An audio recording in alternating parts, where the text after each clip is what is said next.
Yesterday we saw the wickedness of Israel at the end of the book of Judges. They still wanted God's blessings, but they weren't interested in God himself.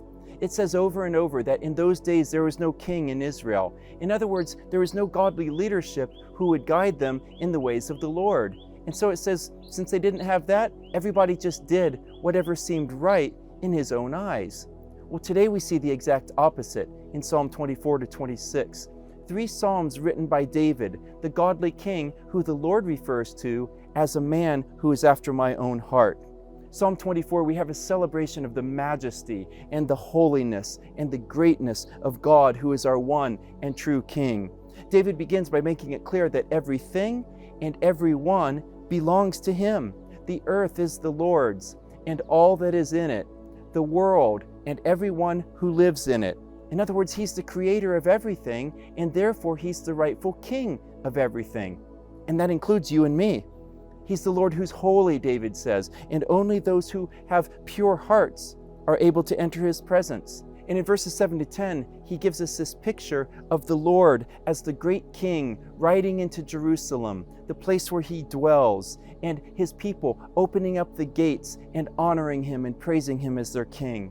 And that reminds us that we today are his dwelling place as the people of God. And the psalm calls us to open our hearts and lives, to surrender to him and to honor him as our great king. And in Psalm 25, we see that heart in David, a man who, even though he was king, bows to the Lord as the real king. David's surrounded by his enemies, which happens quite a lot. People who wanted to destroy him, who wanted to bring him down and put him to shame. But David's number one concern wasn't his enemies. His big concern was that he was in right relationship with the Lord, that he would walk in the Lord's ways. And so he pleads with the Lord, make me know your ways, Lord. Teach me your paths. Lead me in your truth. I wait for you all day. He says in verse 8, good and upright is the Lord. All of his paths are paved with loving kindness and truth. You see, we're not left to the chaos of doing what seems right in our own eyes. He promises that for those who surrender to the Lord, we can have the peace of trusting him to guide us as we walk through life each day.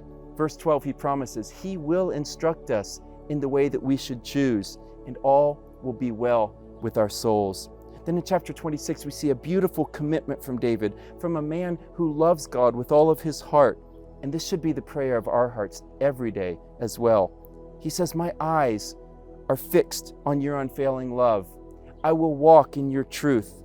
I will not be influenced or led by deceitful men, nor will I fellowship with those who are wicked. I will spend my days, he says, in your presence. I will worship you. I'll declare your glory. By the power of your grace, I will walk in integrity, and I will stand in the midst of your people, and I will bless the Lord.